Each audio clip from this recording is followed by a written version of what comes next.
नमस्कार, हमारा नाम है समरीन और आपने देखना शुरू कर दिया है लाइव सिटीज। समय बताएगा कि बिहार का मुख्यमंत्री कौन होगा। आपको मालूम है कि ये बयान दिया है गृह मंत्री अमित शाह ने, और बड़ी बात ये है कि जैसे ही गृह मंत्री अमित शाह ने ये बयान दिया वैसे ही बिहार में हंगामा हो गया है। बिहार में हंगामा हो गया है और तरह तरह के कयास अब लगाए जाने शुरू हो गए हैं। तो आज हम इसी मुद्दे पर खरी खरी बातचीत करेंगे सीनियर जर्नलिस्ट रवि उपाध्याय जी से। सबसे पहले बहुत शुक्रिया जी, बातचीत आपको जी। रवि जी, सबसे पहले तो हम आपसे चाहेंगे कि अमित शाह के इस बयान को आप कैसे डिकोड कीजिए। देखिए, अमित शाह जो नीतीश कुमार के संदर्भ में जब भी बात होती है तो कभी भी स्पष्टता के साथ, पूरी क्लियरिटी के साथ वह नहीं बताए हैं कि इस बार के विधानसभा चुनाव के बाद वही मुख्यमंत्री रहेंगे। हमेशा समय बताएगा, समय के साथ होगा और समय ही तय करेगा। तो इस तरीके के बात करके आप यह पहला बयान नहीं है बीते दिन, 2 दिन पहले का। आप उससे पहले भी आप अमित शाह का बयान देखिए। हाँ, सबसे पहली बार आपने ये बात बोली। बिल्कुल, तो वो उसमें आप देखिए उस समय भी यही बात इसी तरह से घुमा करके किसी बात को, माने आपको अगर यदि नाक पकड़ना है तो ऐसे पकड़िएगा, ना कि घुमा के पकड़िएगा। तो ये जो अमित शाह हैं, जो चाणक्य कहे जाते हैं भारतीय जनता पार्टी के, उन्हीं के इर्द-गिर्द बिहार की राजनीति भी घूमती हुई दिखाई पड़ रही है। तो आप कभी भी स्पष्टता के साथ नहीं कह रहे हैं और बीते दिन तो स्पष्ट कह ही दिया कि समय बताएगा और समय तय करेगा और कैसे। तो ये निश्चित रूप से नीतीश कुमार को लेकर के कि मुख्यमंत्री रहेंगे, नहीं रहेंगे, और जितनी तैयारी भारतीय जनता पार्टी की अंदर खाने में दिखाई पड़ रही है इस बार आम चुनाव को लेकर के, तो वह इस बात को आप मान के चलिए कि वह मुख्यमंत्री के दावेदार नहीं रहेंगे। नीतीश कुमार नहीं रहेंगे। एकदम यही तो दिखाई पड़ रहा है। आप देखिए कि लेकिन उन्होंने ये भी कहा है कि बिहार विधानसभा चुनाव 2025 उन्हीं के नेतृत्व में लड़ा उन्हीं के जाएगा। नेतृत्व में, उन्हीं के फेस पर लड़ा जाएगा, मुख्यमंत्री के फेस पर ही लड़ा जाएगा, इस बात को मान के चलिए। लेकिन हम जो कह रहे हैं, मेरी बात को आप उसको डिकोड करिए, उसको डॉट से डॉट मिलाइए। तो अमित शाह का बयान आना, 2 बयान लगातार कंटिन्यूटी में, और उस बयान को देखिए। और प्रधानमंत्री नरेंद्र मोदी का जब तक अब तक जितना भी दौरा हुआ, कहीं पर भी उन्होंने पूरी क्लियरिटी के साथ नहीं कहा कि बिहार के मुख्यमंत्री नीतीश कुमार फिर से इस बार जीत करके आते हैं तो वही मुख्यमंत्री। बीते दिनों सिवान पहुंचे हुए थे, सब टकटकी लगाए बैठे थे कि आज तो ऐलान हो जाएगा, आज तो पीएम मोदी नीतीश कुमार को लेकर के सस्पेंस खत्म कर देंगे और मन से ही कह देंगे कि सीएम 2025 में भी नीतीश कुमार होंगे। लेकिन ऐसा नहीं किया पीएम मोदी ने।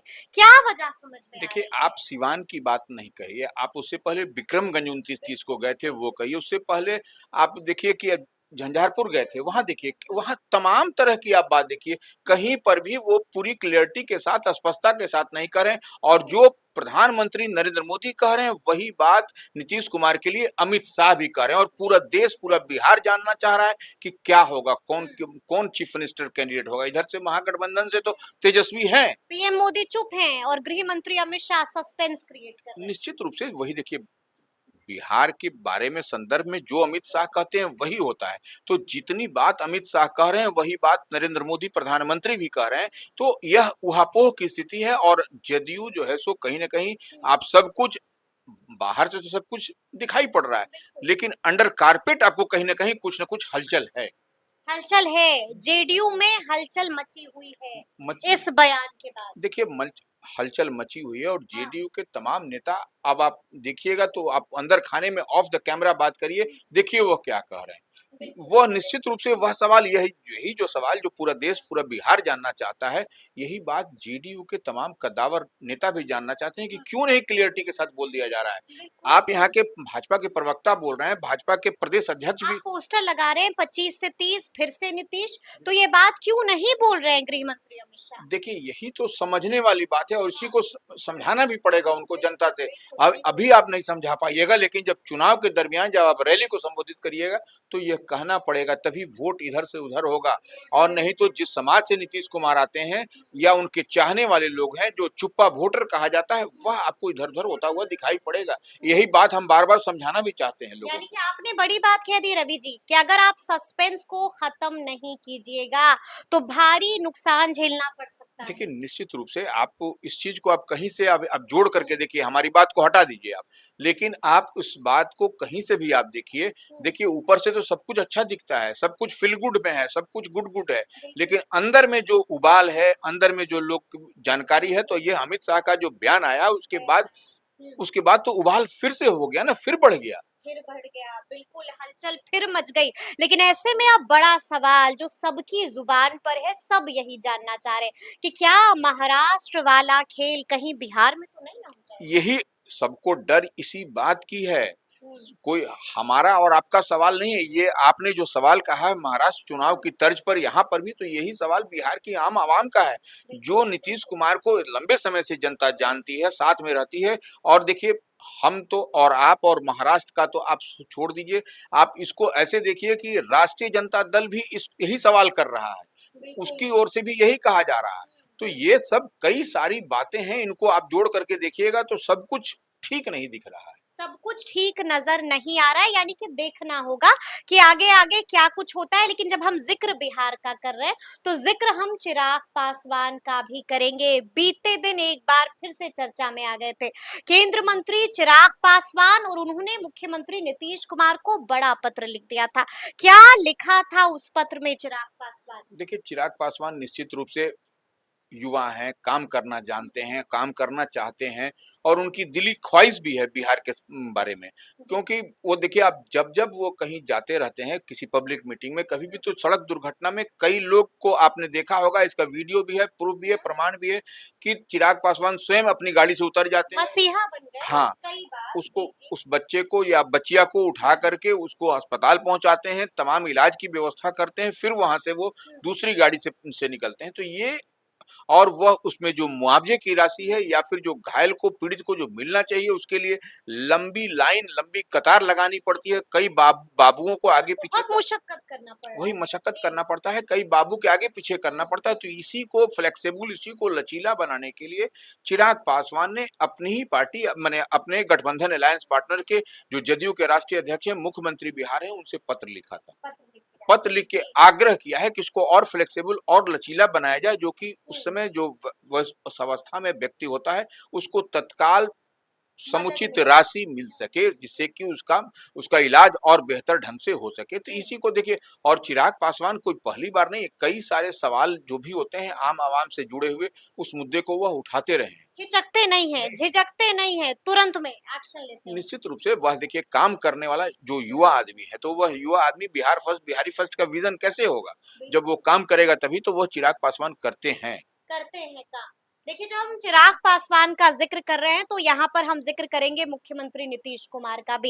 एक बार फिर से एक्टिव और एक बार फिर से पूरी तरह से सक्रिय नजर आ रहे हैं। सूबे के मुखिया यानी कि Nitish Kumar back to back दो बड़े बड़े फैसले ले लिए, जिसकी चर्चा अब हर तरफ हो रही है। कौन सा दो बड़ा बड़ा फैसला लिया है? देखिए, एक तो बीते दिन आपने देखा भी था कि 1100 रुपये पेंशन। पेंशन की राशि, माने सामाजिक सुरक्षा पेंशन इसको बोलते हैं, नॉट पेंशन, हम्म, सामाजिक सुरक्षा सुरक्षा पेंशन है। पेंशन है। जी। वैसे जो दिव्यांग हैं, हम्म, जो विधवा हैं, या जो वृद्ध हैं हम्म, महिलाएं, उनको वो 1100 रुपये की राशि उनके खाते में जाएगी। यह तो बात हो गई। बिल्कुल। उसके बाद अब माँ जानकी की जन्म स्थली हम्म, सीतामढ़ी, पुराना धाम जो उसको बिल्कुल बोला जाता है, बिल्कुल। तो वो पुराना धाम को, उसको बहुत बेहतर बनाने के लिए किस तरीके से बनेगा और राष्ट्रीय स्तर का, इंटरनेशनल स्तर का बनेगा, उसके लिए नीतीश कुमार ने फोटो साझा किया है। बिल्कुल, और सुबह-सुबह बड़ा ट्वीट। तो ये, और देखिए, हुँ, निश्चित रूप से वह जो जो फोटोग्राफ्स है, जो तस्वीर आई हुँ, है, वह निश्चित रूप से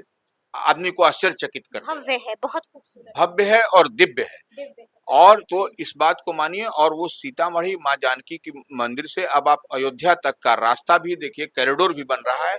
तो ये एक निश्चित रूप से आपको इस बार चुनाव से पहले बिहार को कहीं न कहीं कुछ मिलता हुआ दिखाई पड़ेगा। यानी कि एक और सौगात बिहार वासियों को मिल निश्चित गई रूप है। से देखिए, और वहां पर आपको हुँ, सीतामढ़ी के सांसद भी देवेश चंद्र ठाकुर हैं। बिल्कुल, तो बिल्कुल। ये इन लोगों का मिल करके समुचित प्रयास है, मुख्यमंत्री से मिल के कराना, बात करना, प्रधानमंत्री से, तो यह सब तमाम तरह की बातें वहां पर हुई हैं, तब जाकर के माँ जानकी की जन्मस्थली का हुँ, नवनिर्माण होगा और मजबूती के साथ होगा। हुँ। मुझे याद है कि जब देवेश चंद्र ठाकुर चुनाव लड़ रहे थे, जब वो प्रत्याशी थे, तो उन्होंने अपने मैनिफेस्टो में भी इस बात का ज़िक्र किया था और उसको निभाया भी है। हाँ, निश्चित रूप से देखिए, जी। जो माँ जानकी की जन्मस्थली है, उसका जो है सो नए सिरे से बनना यह एक बड़ी बात है। और निश्चित रूप से यह बिहार ही नहीं, बगल में नेपाल है पड़ोसी राज्य, उससे भी लोग आएँगे यहाँ पर। यानी कि जो कहा, जो वादा किया वो पूरा भी किया। बिल्कुल, बिल्कुल, वो एक निश्चित रूप से तीर्थ स्थल बनेगा, बड़ा-सा पर्यटन स्थल, टूरिस्ट स्पॉट बनेगा। वहाँ के आम आवाम के लोगों की राय माने जो आय है वह दुगनी होगी, बेहतर होगी, तो वहाँ निश्चित रूप से डेवलपमेंट होगा सीतामढ़ी में। डेवलपमेंट होगा सीतामढ़ी का। लेकिन अंतिम सवाल है मेरा आपसे, जो हम आपसे जानना चाहेंगे रवि जी, जिस तरह से हम देख रहे हैं कि क्या कुछ नहीं हो रहा है, गृह मंत्री अमित शाह का बयान, जीतन राम मांझी का बयान, चिराग पासवान का बयान, आपको क्या लगता है चुनाव तक एनडीए एकजुट रहेगा ना? देखिए, एनडीए के अंदर बहुत सारी उलझनें हैं और बिल्कुल। सब इस तरीके से जो अमित शाह के बयान के बाद निश्चित रूप से आपको एनडीए के जो घटक दल हैं, जो अलायंस पार्टनर हैं, उनके बीच जो है सो कुछ न कुछ बात चल रही है। हम्म, अब ये कहाँ तक बात होगी और कितने दिन, देखिए भारत हम बार-बार एक बात कहते थे कि भारतीय जनता पार्टी के प्रदेश के प्रवक्ताओं को इस पर नहीं बोलने की ज़रूरत है। इसमें राष्ट्रीय स्तर के नेता को बोलना पड़ेगा, तभी बिहार में आपका यह जो डैमेज है वह कंट्रोल होगा। अदरवाइज़ नहीं डैमेज कंट्रोल होगा तो हम बार-बार कह रहे हैं आप इस मुगालते में ये न रहें, डैमेज गहराता जाएगा। गहराता जाएगा और उस मुगालते में न रहें कि आप बेहतर कर पाइएगा। बहुत कुछ इधर-सुधर चुनाव तक होना है। बहुत कुछ इधर से उधर चुनाव तक होना है, तो अब देखना होगा कि आगे आगे और क्या क्या होता है। तो फिर ये पूरी चर्चा आपको कैसी लगी है, कमेंट करके हमें जरूर बताइएगा। तो ऐसे तमाम अपडेट्स के लिए बिल्कुल ऐसे ही हमारे साथ बने रहिएगा और देखते रहिएगा लाइव सिटीज। बहुत शुक्रिया।